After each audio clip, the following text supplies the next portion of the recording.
Welcome to Vape News Radio, the voice of vaping. In each show, we share the latest about regulations and things you need to know, plus upcoming conferences and fests, along with interviews with the movers and shakers in this fabulous vape space. Are you looking to get into this ever-expanding marketplace? Do you want to master this industry?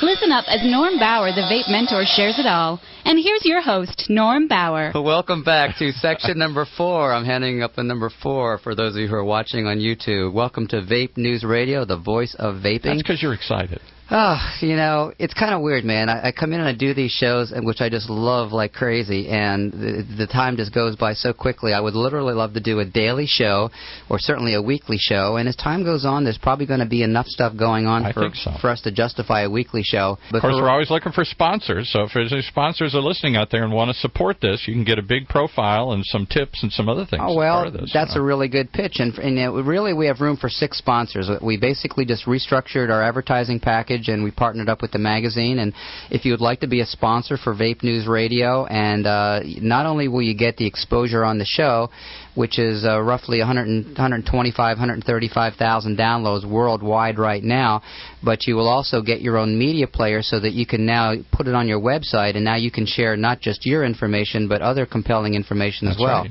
Make your site a place of people gathering to find out what's happening in the industry, a reason for them to come back and hang around longer. That is correct.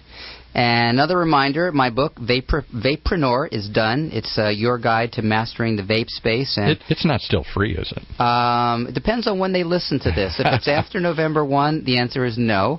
If it's before the end of October, the answer is yes. But Vapepreneur is available at VapeMentors.com in the e-version or also the hard copy, and it's also on Amazon by the time you hear this. So I'm very excited about it because it's going to be updated quarterly because the market justifies that. There's always so many changes going on that I want to make sure that, you know, we keep everyone up to date and with not just the conferences and the conventions, but more importantly the laws and the regulations and how people are monetizing this industry. Because as you heard from the last interview with Aaron at Space Jam, there are people out there making millions of dollars, guys, millions of dollars.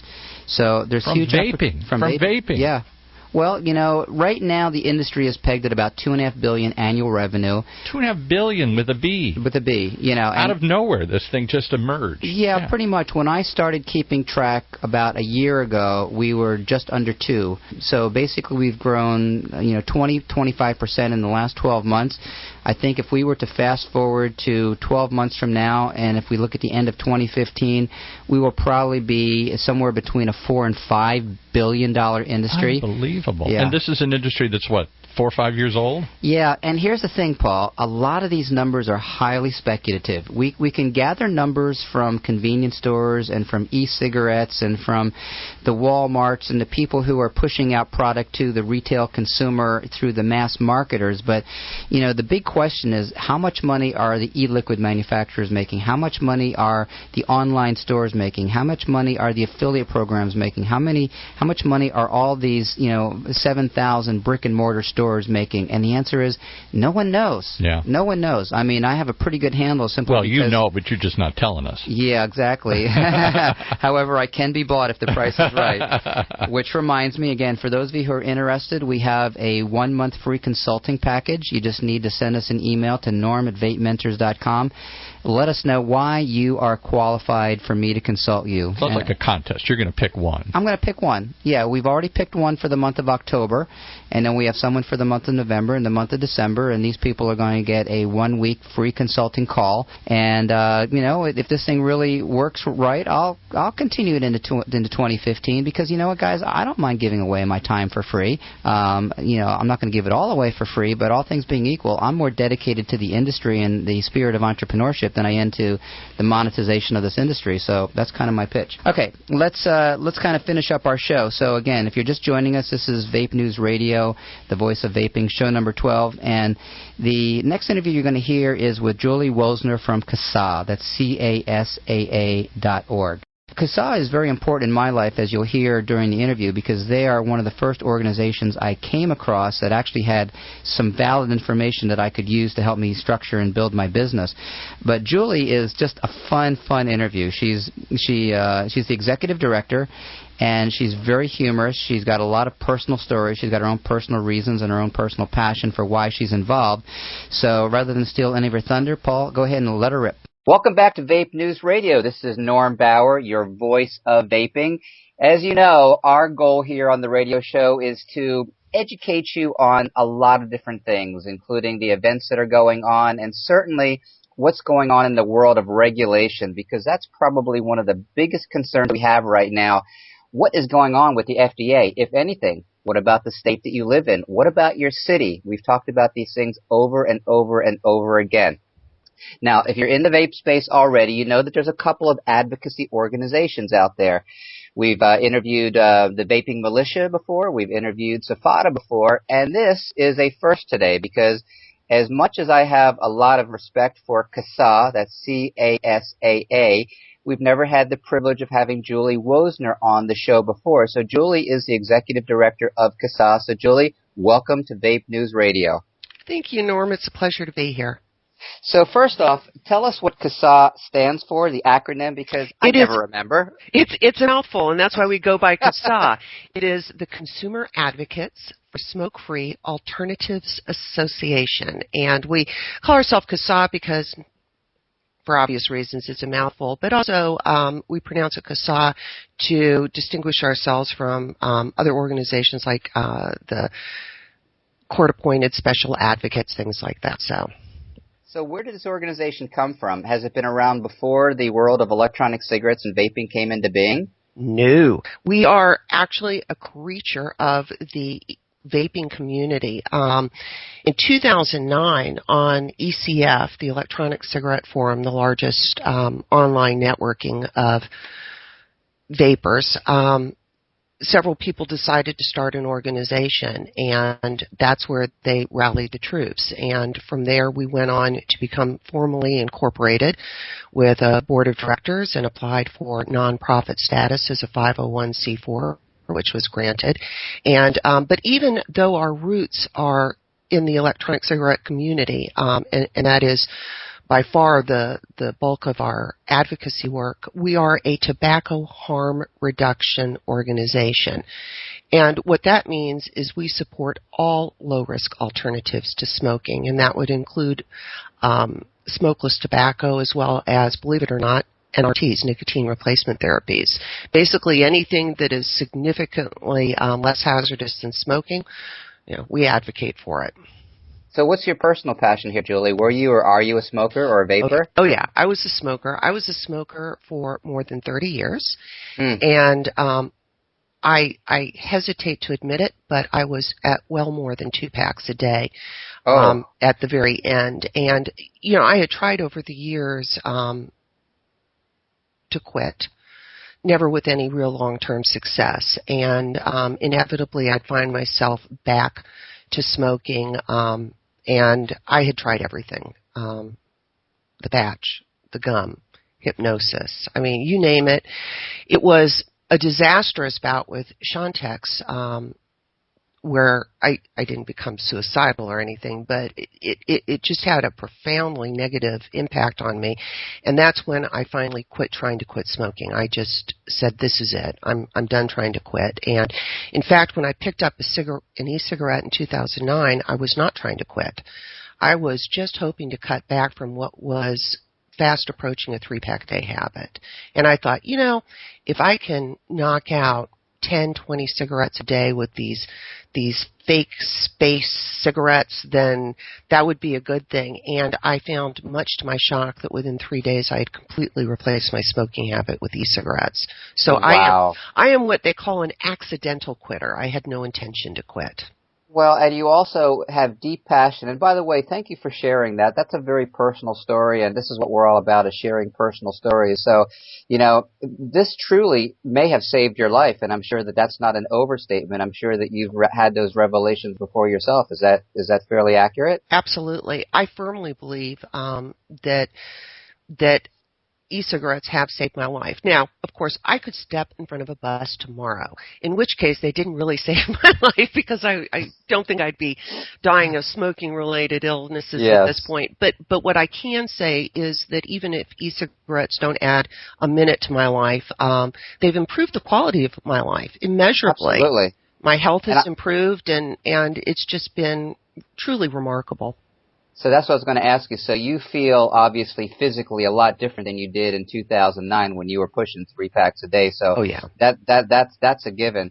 So comparing the cigarettes, and again, we're going to dig into a little bit of you and your background because again, you've been doing this now for 5, almost 6 years. So compared to the electronic cigarettes in 2009 and watching the transition, this must be revolutionary to you as far as the quality. Is it better than what it was? Make it easier to stick? Oh, yeah. And, it's funny because you talk to some of the newer vapors who all their vaping life, they've had access to some pretty remarkable technology. And you talk to them, and you sound like the old person saying, when I had to go to school, I had to walk 5 miles uphill in the snow. And you really do sound like it. But the truth is, in the beginning, it really was that bad.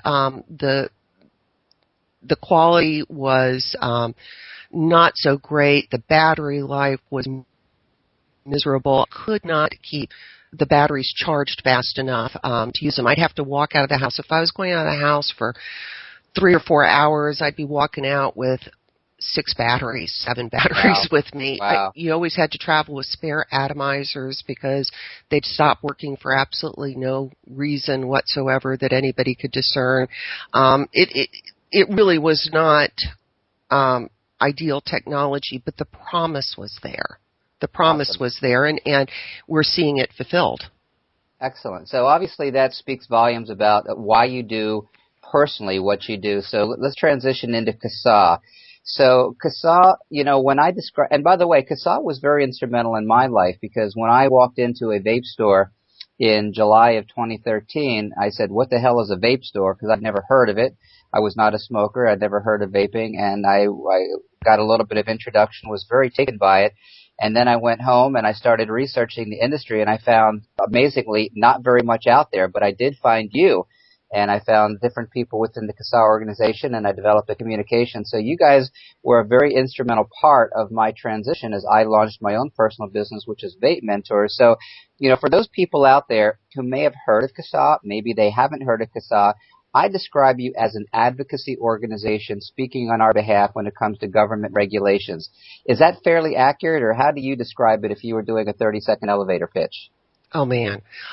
Okay, so you've got to remember I was a lawyer in my former life. And we're not going to hold that against you, by the way. Well, thank you for that. But lawyers are the only group that can call a 100-page document a brief. Yes. But I think that's fairly accurate. But at the end of the day, what we're about providing truthful and accurate information so that people can make informed choices. And we advocate for electronic cigarette users, vapors, people who use smokeless tobacco. We offer testimony at the federal level. We advocate for good state legislation that recognizes that smoke-free alternatives to smoking are inherently less dangerous than smoking, and policy should reflect that. So we are an advocacy organization as well as an information organization. We try to empower people to advocate for their own rights, and it's hard to do that if you don't have information. So in all the years you've been involved with this, what have you seen as far as the mindset of the politicians that are so diligently watching out for our well-being? Are you finding that there is maybe more of an acceptance of e-cigarettes and vaping as not a tobacco product, or do you find that they still kind of on their bandwagon about outlawing everything that they consider to be dangerous or liable for them? Well, okay, so you've asked this huge question. I know. This is a question that we could spend the hours discussing. It's mixed, and we find that there is an ideological opposition to e-cigarette use among some politicians. And I think part of that is because they're towing a party line. Part of it is because they've received a lot of bad information from sources that they consider credible, sources that they trust, such as the American Lung Association, Cancer Society, and so on. And so there is a lot of ideological pushback, and part of that is because there is this fear that somehow e-cigarette use is going to normalize smoking.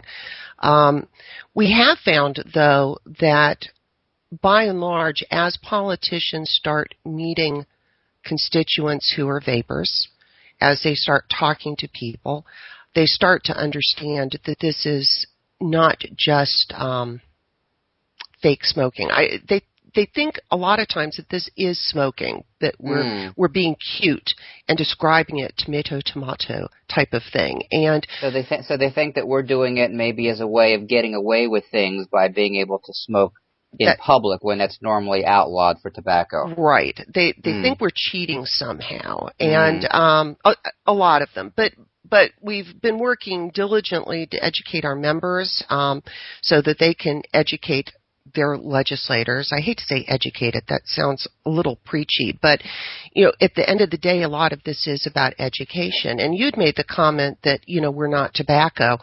The term tobacco is kind of loaded in and of itself. Tobacco itself is not particularly hazardous. It's lighting it on fire that causes the massive problem. If you light tobacco on fire and then you inhale the products of combustion, that's what's going to cause the smoking-related problems. And in fact, smokeless tobacco is considered a low-risk alternative to smoking. Are we a tobacco for state law purposes? When they define us as tobacco at the state law level, we usually get caught up in all sorts of really cruddy legislation. Not simply bans on sales to minors, which we generally support, but taxes, use bans, things like that. At the federal level, we're having a battle because technically we do fall within the definition of a tobacco product under the Tobacco Control Act. And we are not yet, and hopefully never will be, a tobacco product under that act, because in order for us to actually get in under the act, the FDA has to deem us a tobacco product. And they haven't done it yet. And thank you for that. And I hear controversy even inside the industry as far as whether we are or are not a tobacco product. And I don't want to go down that road because that's a very slippery slope. Even people who are supportive of vaping and e-cigarettes and freedom of choice and what have you, there's even a divisiveness among that. So one of the things that I think that you are most significant in as far as CASA is that I'm on your newsletter, and for those of you who are not on their newsletter, please go to CASA, CASAA.org, and sign up for their periodic emails that come out, because what happens is that I get several emails from you saying this city or that state or one city council is going to be having a decision that you want to rally the troops around. So you literally have to be on guard 24/7 because this stuff happens very quickly without much notice. Would you agree? Oh, yes. And in fact, that's usually by design. Of course. Yes, of course. Give as little notice as possible, which I personally find pretty appalling. Yeah. I was a lawyer. I'm no longer a practicing lawyer, but that's a legal strategy that I think would be perfectly acceptable in a courtroom where it's really truthfully not about right and wrong, it's about winning and losing. And it would be a good tactic. But when we're talking about legislation and we're talking about our government, a government by the people and for the people, these tactics of springing legislation with no notice to people who might have an interest in speaking out against it is simply unacceptable. It's a perversion of what our government is supposed to be. So we take strong objection to it, especially when we get 24 hours notice. You see something published somewhere and you get 24 hours notice, and then you realize the opposition has had sufficient time to put on a dog and pony show. Agreed. Well, in the next few minutes as we kind of wrap this up, maybe share with us some of the biggest challenges that you faced in CASA, and what do you think are the biggest victories that you've accomplished over the last however many years as you've been in operation? I think the biggest challenge that we have is public education, public acceptance, and making sure that we maintain the diversity in the marketplace. There's no doubt in my mind that despite all of the rhetoric, e-cigarettes are here to stay. The question is to what extent we're going to be forced to have the diverse marketplace go gray market or black market. Because if left to its own devices, the government will approve the cigalikes and get rid of the open products. Mm-hmm. So I think that's our biggest struggle. In terms of our successes, they've been modest but significant. I don't know that I could point to a single one because a lot of our successes aren't announced with a lot of fanfare, like getting somebody to pull a bad bill so that it doesn't move forward. You don't hear a whole lot about that. But the biggest one that I was involved with was back in 2010 in Illinois, where Illinois was getting ready to ban the sale of e-cigarettes. And I'm not talking about ban the sale of e-cigarettes to minors. I'm talking about just simply ban the sale of e-cigarettes, period, in the state. And it had actually gotten through the Senate, I believe, with, I don't even think there was a single dissenting vote. So it was then in the House, and it had been referred to committee, and several advocates, including CASA, testified. And because of that testimony, we managed to get the bill killed in committee. It just died. Nice. There. And nice. It was a huge win for us because that really could have set us all down a very bad path if Illinois had banned the sale of e-cigarettes, which, of course, looking back on it, we would think that's pretty ridiculous because they were still allowing the combustible cigarettes to be sold in the state, but they were going to ban e-cigarettes. Well, you said something that I absolutely agree with, and that is the industry is not going away. I have said repeatedly on the show and in my personal life that this is a movement of the people. It's a grassroots effort, and even people who don't smoke, they all know someone who smokes or has a relative that smokes and possibly gotten off of tobacco by converting to some type of a digital product. So the industry is not going away. It's here to stay. I think that, as the government is kind of acknowledging now that they've lost the drug war, between Colorado and Washington, and the fact that you have a dozen or more different states that are now looking at medical marijuana as being approved. I think that we're going to go to that place, which I think 20 years from now, if you and me had this conversation, we talk about the bad old days of 2014, remember when the government did this and whenever the government did that. So I think that as time goes on, we will have victories. Two things I wanted to close with. One is that you had mentioned that people will get their product one way or the other. And that, of course, is a byproduct of what we've seen over the decades with the drug war. Just because marijuana or cocaine or heroin or any type of illegal drug is outlawed does not mean it's unattainable. So there absolutely will be a black market should the government clamp down. But you said something that I really want to dig into, and that's about the American Lung Association and the Cancer Association. I looked to organizations like this as being on the same side as us, but I'm beginning to change my tune.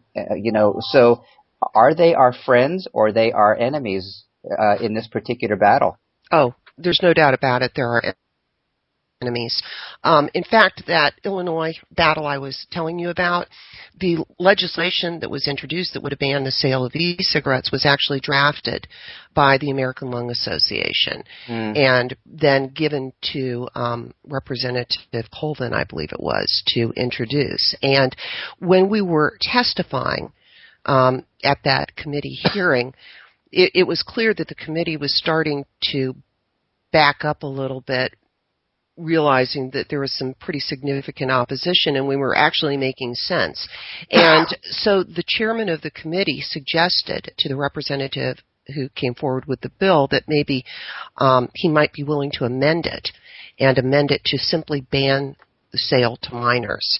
And at which point the spectators, which everybody said they'd never seen so many people present at a committee meeting, it just broke into spontaneous applause.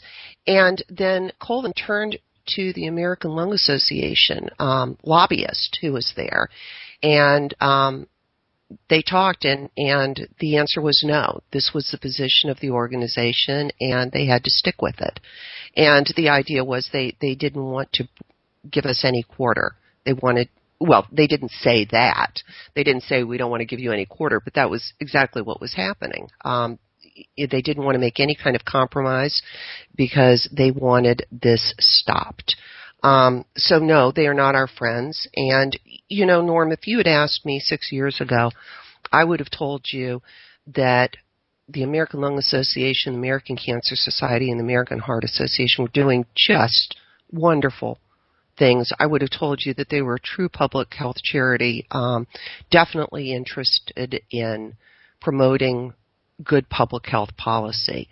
And since then, it was really very shocking and upsetting for me when I realized the truth. And the truth is that they're a business, just like anybody else, and you know, they see this as a threat to their agenda on smoking and tobacco, and they just want it stopped. And now that it can't be stopped, they want it severely curtailed, such that if a state introduces a bill that simply bans sales to minors, which is something I think almost everybody agrees, this is a product that's designed for adults, not kids. We don't give kids beer. You know, why give them nicotine, whatever. We all tend to agree on that. So it's a common sense law to pass. And yet the American Lung Association routinely gets in there and fights against that legislation because their position is they don't want bans on sales to minors unless the legislature also includes e-cigarette use as smoking for purposes of Clean Indoor Air Acts, also taxes them, and imposes a whole host of really inappropriate legislation. They want everything, and if they can't have everything, then they will take nothing. And so when they keep talking about the children, you know, saving the children, I find it incredibly disingenuous since they've been actively lobbying against bans on sales to minors. Well, so no, they're not our friend. And they're lying. They're lying about the dangers. And that's causing people, they've got a lot of credibility out there, and people tend to believe what the American Lung Association says, the American Cancer Society says, and when they mislead the public, you know, we've actually heard people say, well, you know, I thought about using an e-cigarette instead of smoking, but, you know, the American Cancer Society says, and it's just like, oh, please. Yeah, you know, it's a little bit of a reality check, and again, you've kind of validated the realignment of my thinking because I thought that they were on our side, but I obviously, now that you share what you do, agree with you, and for all of our listeners, I think that they're going to walk away with thinking, that's not exactly what I thought, but this sounds a lot more accurate. So thank you for all that.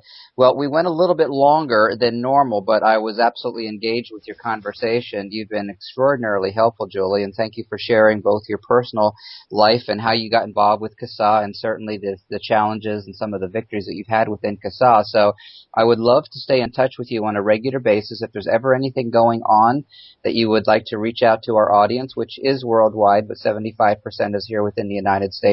You know, we are obviously fans of you, and we want to go ahead and support. Well, of course, we're in this to support the industry. And between Vape News Radio and Vape News Magazine and me personally within VapeMentors as the founder, it's really about just giving people the right to do what they damn well please, as long as they aren't hurting or harming others. This is a much, much, much better alternative to what the previous products have been. So give us your contact information as far as how someone should get a hold of you, and we'll let you get back to work. Great. People can email CASA directly at board, B-O-A-R-D, at CASA, C-A-S-A-A, .org, and of course our website is CASA.org. Norm, I would like to say one thing real quick though. I don't think that the industry should take any comfort at all from the fact that that we were talking about e-cigarettes are here to stay, and the fact that there will be a black market developing, I don't think the industry should take any comfort in that. I think the industry needs now. CASA, of course, is a consumer group. We're not an industry group, but we're fighting really hard to make sure that these options remain accessible, legal, and effective and enjoyable. So anyway, I just didn't want to minimize nobody needs to do anything. We've got a lot to do. We've got a lot to do in this war. Anyway. And I appreciate that. Well, hopefully our audience is a little bit more savvy than that. And obviously we want to go the legal way. We want to go the right way. We want to make sure that this is a totally above board and not any type of underhanded, subversive way to circumvent regulations. We just want to make sure that, as you said, the regulators are informed. I deal with it on a local level. I've been to several city council meetings and work with cities all throughout the country. And so this really is an educational process for the regulators, the administrators, the public at large. And so, we're going to carry on the good fight. So, Julie, thank you so much for joining us on Vape News Radio. Julie is pretty awesome, and between CASA and SFATA, which is sfata.org, these are the two major groups that you absolutely must be involved with. You should follow them. You should get their newsletters. You should, do everything you can to support them. How do they differ? What's the difference? Do they really want to both be an industry voice, or do they have different priorities? Okay, so let's look at it this way. CASA, which you just heard the interview, they primarily support the industry with the public at large. In other words, when a city council is threatening to ban vaping, CASA is the one who sends out the newsletter and say, hey, if you live in the city of Santa Ana, California, we want you to go to the city council meeting because they're going to be discussing this, and we think that you should go there and support. So they're like an advocacy group. Totally advocacy group. So what they do is that they let us know about the laws. They fight for us with the FDA. They basically kind of gather people's public opinions. Now, SFATA, on the other hand, does some of that, but they're more internal. This is the industry advocacy group that wants us to monitor and police ourselves.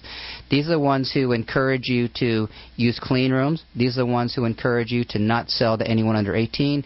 These are the ones who encourage you to follow what the FDA has already said. They've already told us what their rules are going to be, and it's going to change, but we already know that they aren't going to ban interstate commerce. They aren't going to ban certain things. They are going to ban giving away of samples, which could really be a problem, of course, for juice bars and things like that. We don't know how much of a pain in the ass or how much of a stickler they're going to be, but that's what SFATA does. So SFATA kind of helps us be our own. More of a trade group. Trade group. That's exactly what they are. Right. And there's others that are forming. I have Vape Owners of America, which is my association that is going to be rolling out in 2015. So the bottom line is this industry that we call vaping, this vape space, if you will, is maturing.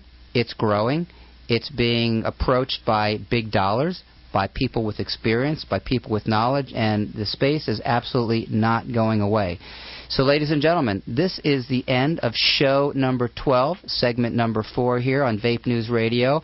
And not sure when you're going to be hearing this, but hopefully you'll be hearing this in the next couple of weeks. And if you get a chance to come to Vape Summit in Houston, or if you come to VapeCon in Ontario, California, or if you come to Vape Nights in Southern California at Santa Anita Racetrack, I will be there. Just send me a note via Norm at VapeMentors.com, and hopefully we can connect. So, Paul, or come over to Norm's house most weekends. Or not. Don't do that. Don't do that. All right, guys, listen. Have yourself an awesome day or night or whatever time of day or night you're listening to this, and we'll talk to you in a couple of weeks. Take us out, buddy.